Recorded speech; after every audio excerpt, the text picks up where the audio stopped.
I realized in kindergarten, the first time I really, me personally experiencing my temper go off, and of course I was too young to realize, I had a temper problem, an anger problem. In the 9th grade, I was in a private school, Baptist private school. I'd been there for a few years, and I got kicked out for getting into a fight with the pastor and the school superintendent's son. So I got kicked out, and I was homeschooled again for the second time. And I knew then that I had the fire. I'd always looked up to my friends that were older than me, and that they had all gone into the Marine Corps. And so I knew I was going to the military. It was either that or do construction. At the point that he joined the military, I felt that was a good fit for him. He was always had leadership capabilities. When we would walk on a trail, he was always the leader at the head of the trail. I felt that at that point in his life, it was a good thing, that it would be good for him. My military background, I thought would be great for our son to try and go into the military. He wanted to be in the Army. Of course, I was in the Air Force, but he wanted to do something with his hands. He wanted to get his hands dirty. It's like, hey, this is what I was made for. I was made for combat. I was made to be a Ranger.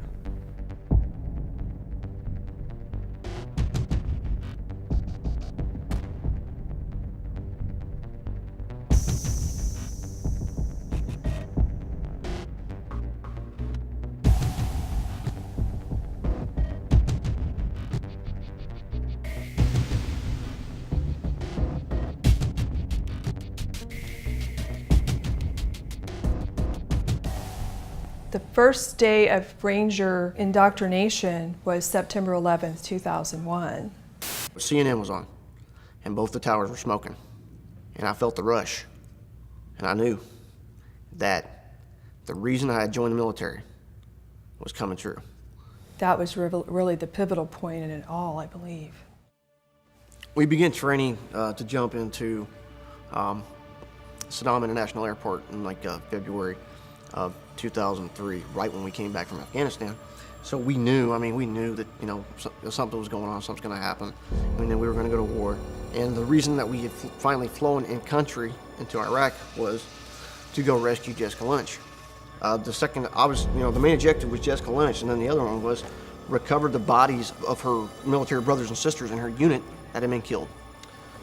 I believe it was 3rd Platoon moved to the morgue, and there was no bodies there. And we literally had brought body bags, and that's it. Well, we're like, okay, we're looking for these bodies. Where are they at? So we started. They had interpreters, and the other guys were questioning the doctors up at the front of the hospital. Where's the bodies at? And the doctor said, well, we buried them, several days ago. We moved around the front of the hospital, and one of the graves had already been opened by some guys from 3rd Platoon. And the smell was just, as long as I live, there will never be nothing that compares to the smell that hit me when I came around that hospital wall. And we knew what had to be done. We moved over to the holes. We dropped our gear. A couple guys pulled security. And we began to dig with the only thing we had, our hands. When your brother and sister's been buried for, 3 or 4 days, been dead a week, and you start uncovering them, and they're wet and slimy with their own decay, and they're falling apart, they're missing limbs, it has an effect on you that will stay with you the rest of your life. And we're Rangers. We live the creed. Never leave a fallen comrade. Never. And we got down in them holes, and we dug. And guys would get out and puke and get right back in. I felt selfish, but the thought entered my mind, thank you, God, that's not me.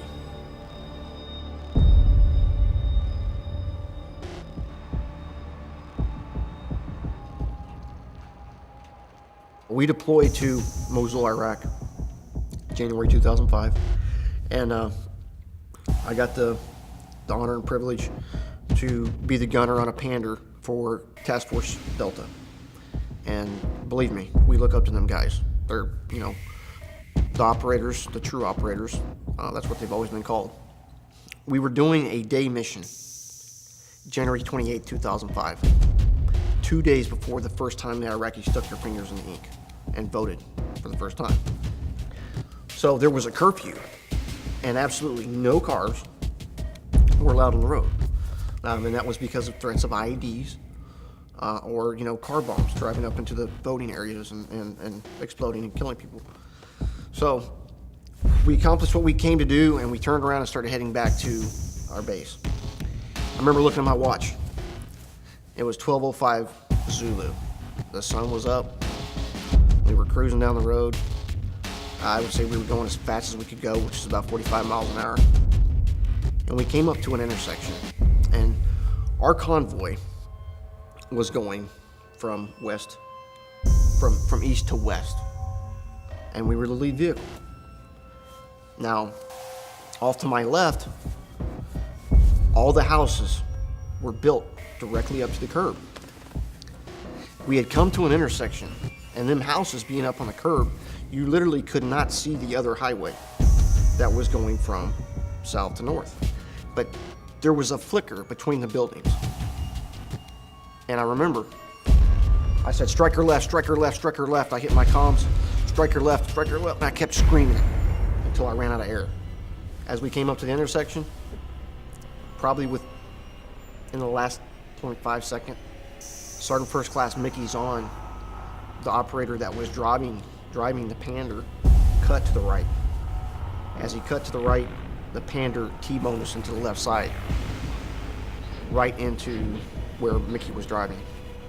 And upon impact, I was ejected. He was killed on impact, and I knew it.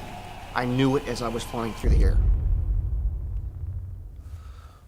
This situation with Sergeant First Class Zahn is another situation where, like digging the bodies out in Nasiriyah, it'll never leave me.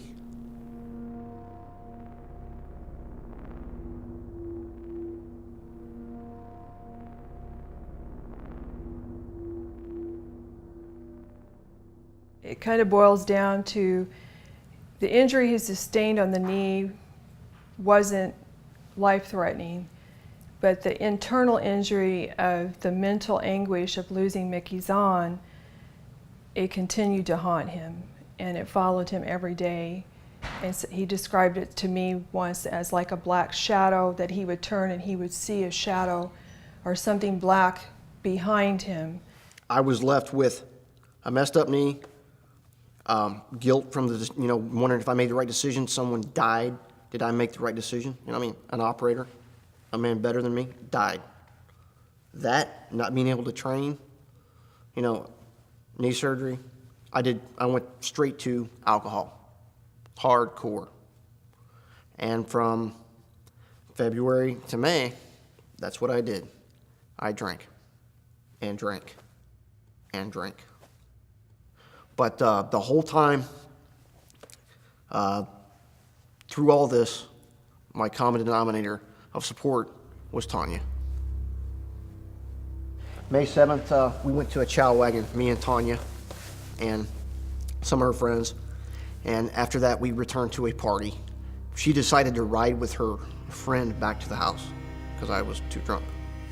Good choice. I got mad. And about the time I got mad about that, I realized that back at that party were some frat boys from a college. The same college as a guy who had taken advantage of my beautiful sweetheart, a few years prior when we weren't together.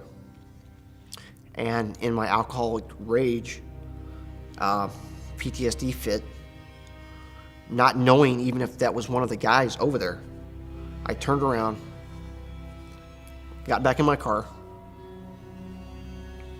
got on the main road, or the road right off the driveway, floored the Lincoln LSBA. And there was a hill. And as I came over that hill, I kind of went airborne, and I went left. and there was a tree there. When I saw the tree, I cut it back right, and there was a little concrete, about 6 inches of concrete, and my right front tire, or left front tire, hit that concrete and flipped. I did not have my seatbelt on, and as a result, I was ejected out the back window. And all I remember is trying to breathe. And I remember the ribs that had broke off into my lungs, and the pain, and the trying, just like, you know, just trying to breathe. It was hell. And, you know, passing in and out. And, you know, the firefighters get there, the EMT, and I'll never forget the officer. He wasn't a very nice guy. He's seen all the beer bottles that had been in the back seat, or beer cans that had been in the trunk that had flung, and they had been flung everywhere. So he didn't even leave the road. He just stood on the side of the road and never even came and checked on me. He just stood there. So bless his heart. I woke up, you know, several days later after having a neck fusion because of my broken neck. And when I woke up, I was paralyzed from the chest down. And I have been ever since.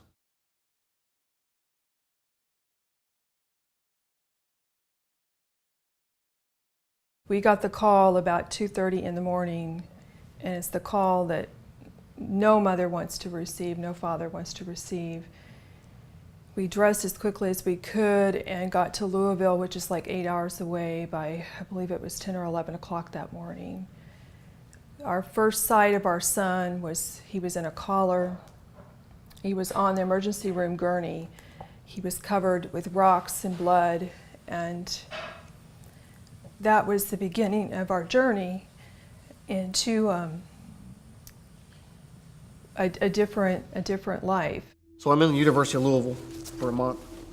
My mother-in-law and my mom came up to me, and they knew that me and Tanya, you know, were eventually going to get married. They knew that we loved each other. They're like, you know, we think you should all get married. And absolutely.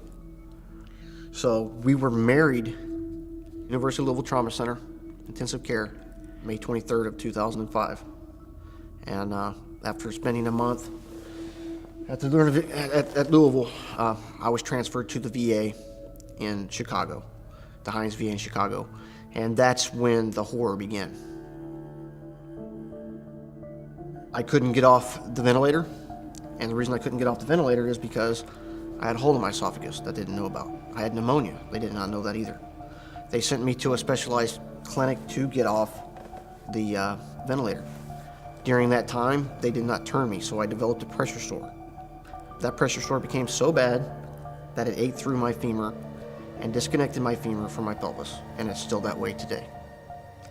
So I come back to the VA, and they do a series over the next year of 13 surgeries trying to fix that hole, none of which were successful.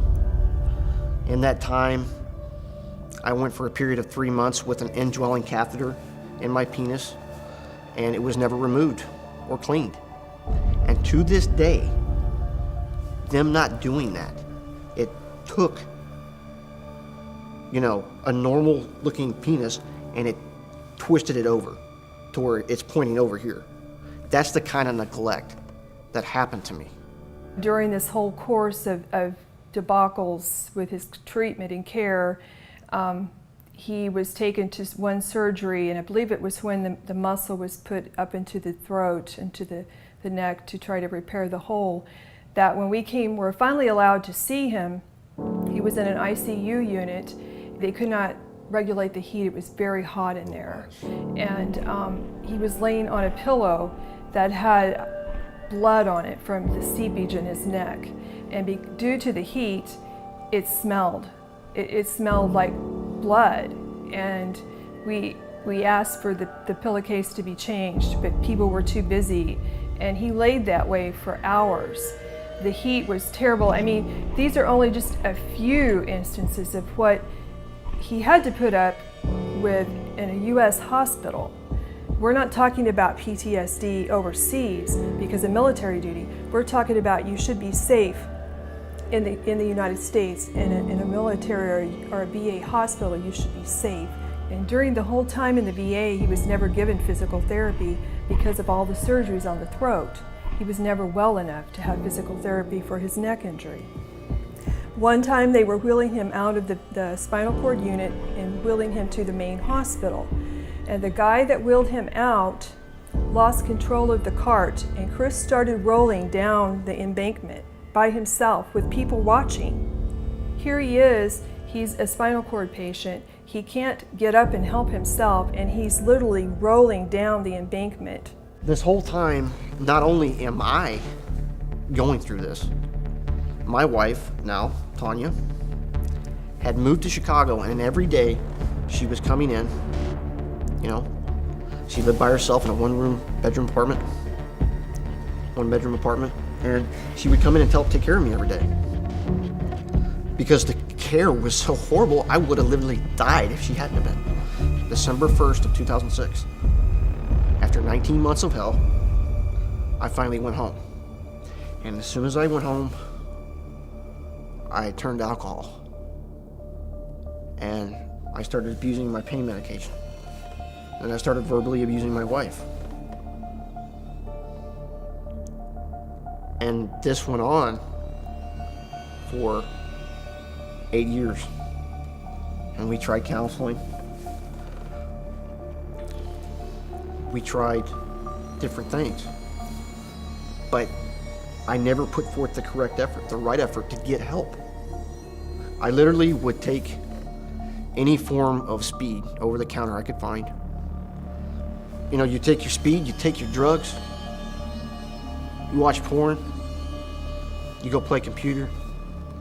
You know, it enhanced the feeling in my body, even though I couldn't get a release with an orgasm. It felt better. And instead of getting help from my PTSD, instead of saving my marriage and staying with my soulmate, I mean, all I had to give was just a little effort. I mean, she loved me, or she wouldn't have stayed with me for 8 years. All I had to give was a little effort. But no, instead, I chose drugs. Instead, I chose pornography and drowning my problems with drugs and alcohol for 8 years. And finally, she left. And I tried numerous times to kill myself. I stuck a gun to my chest. I don't know how many times. I sat with a gun in my truck, I don't know how many times. I would pray, God, give me the strength to kill myself. One day I went out in my garage, and I still have the bullet hole in my truck door, and I did a test fire, bam. And my 9mm has 2 safeties on it. And then I took the 9mm, I pulled the trigger, and I went to push the safety on the back. And nothing happened. So I put it down, I readjusted, and went to do it again. And it was like somebody poured gasoline on me and lit me on fire. And it was like, you don't want to pull that trigger, son. That was right about the time Carl Monger with Gallant Few and Jason Granger, my good friend from Ranger Battalion, started realizing, hey, Chris, you know, he's trying to kill himself. I actually met Jay in 2004, Afghanistan. It was my 4th tour. He's the one that reached out. He said, hey, suck it up. I know how tough you are. Get your ass off the ground and let's go. Come out here to Arizona. I'm gonna take you skydiving, because he was, you know, at the time an instructor at Halo School at Yuma Proving Grounds. And Jay filmed my first skydive as a quadriplegic, and it was great. It was great spending time with the man I called my big brother, and he affectionately called me little sister or little brother. And he got me on track, you know, because Jay had finally become a family man. You know, he was doing the right thing, taking care of his boys, taking care of his beautiful wife. And he was on track, and he was being an example for the other guys, you know, living a right life. And as bad as Jay was before, I knew if Jay could change, then I could. And that's what really opened my eyes. I think the most important thing Jay has ever told me was when I was on my way to Louisville to take care of a little matter of a civilian that just would not stop getting on my nerves. And he told me to grow up. He said, you need to leave the old life behind, quit acting like a kid. He said, you need to forgive and float. And I knew what he meant. Don't act better. Just rise above the bullshit, rise above the negativity, be who you are, help others. Don't act better than anybody. Just float and forgive. And I started trying to do that in December of last year. And December 27th, I was sitting in a parking lot. I was sitting in the West Lakes parking lot in Stadium, Missouri, and I got a phone call. And it was Brian Parker, a good friend of Jay, like the closest friend of Jay, and the man I call Big Brother to this day. And I knew when I answered the phone, I knew by the tone of his voice why he was calling, and I knew who he was calling about.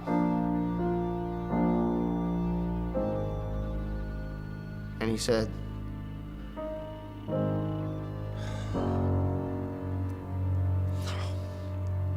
something's happened. I said, oh my God. He says, Jay. I said, is he all right? He said, no, he's gone. He said, I said, what happened? He said, he had a skydiving accident. And Kayla and the boys were there on the drop zone, seeing everything. I fucking lost it. I lost it. I thought when my wife left that was the worst day of my life. No. December 27th, 2013 was the worst day of my life.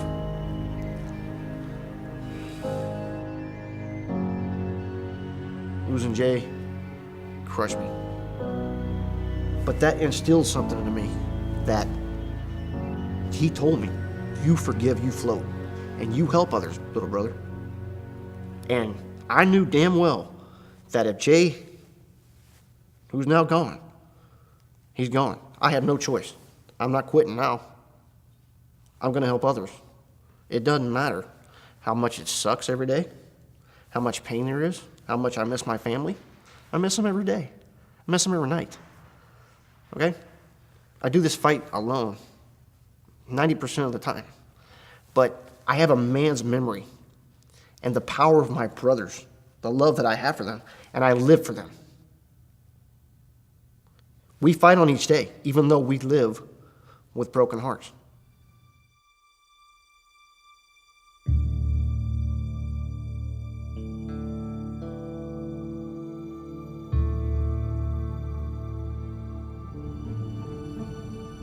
Today is the 16th of November, 2014.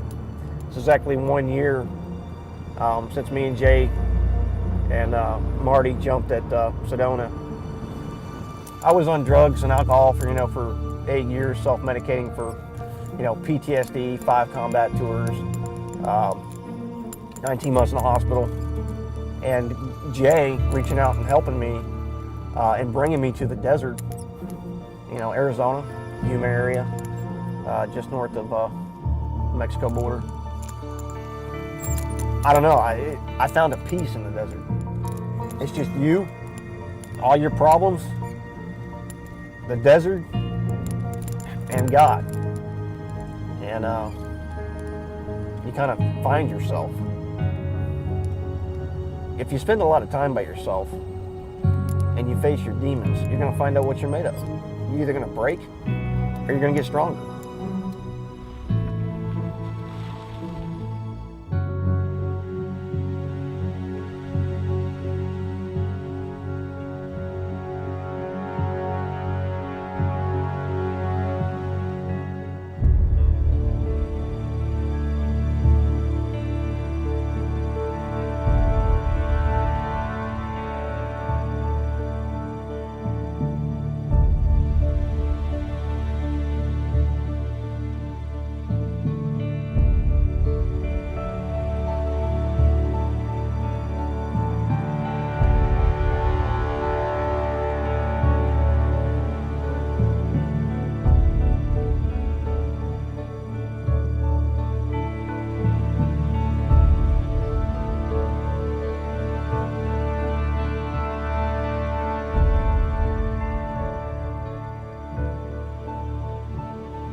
right, Chris. Welcome back.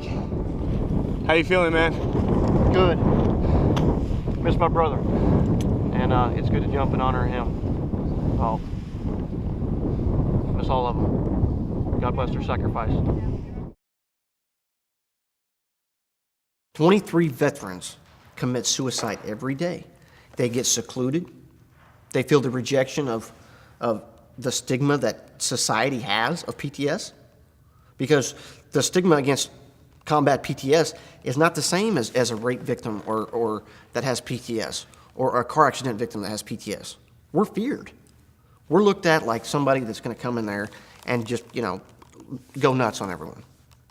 And when you're rejected so many times, and so your family leaves you, and this happens a lot, this divorce rate among veterans is just through the roof. It's horrible. Veterans end up by themselves. They feel there's no hope. They feel everybody thinks they're weird. Everybody thinks they're crazy. They're humiliated. They're ashamed. They have guilt. And all they've done is give their all to their country.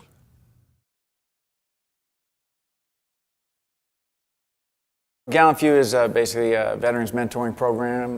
They pair combat veterans with combat veterans. Veterans who have already made the transition successfully to civilian life, they pair with a newly transitioning veteran in a support role. We're heading to LA here from Phoenix to check on a Ranger buddy of mine who was hurt in a forklift accident.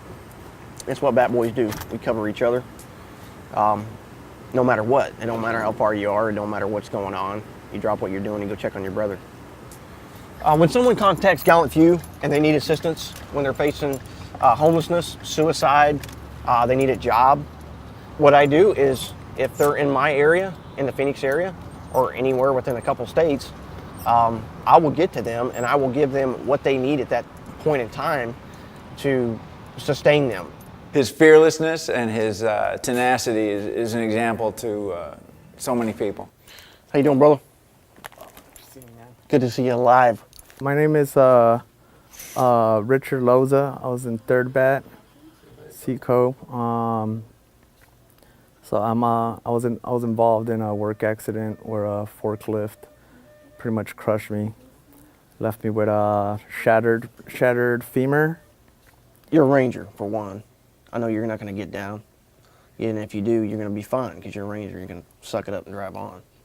And so what do I have to tell my brother to motivate him? If you need me, I'm here. If you need money, if you need anything, we're Bat Boys. We take care of each other. And the support that I've been getting from my Ranger brothers is awesome. Wouldn't be here without them because it's like took me by surprise. Everybody was here.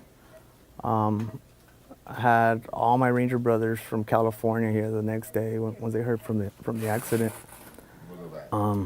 Got Chris over here from freaking Arizona, just coming over just to freaking drop off some Snickers. So it's just the network that we have is freaking amazing. A little over a year, I've realized that, Jay had to pass. He had to leave so I could stay. And it's not just words when I say the Airborne Ranger in the sky, rides with me and takes care of me. He's been with me the whole time, I can guarantee you that. No one else has except the one upstairs, and Jay, the Airborne Ranger in the sky. And him leaving so I can stay is pretty powerful, and that's why I help others.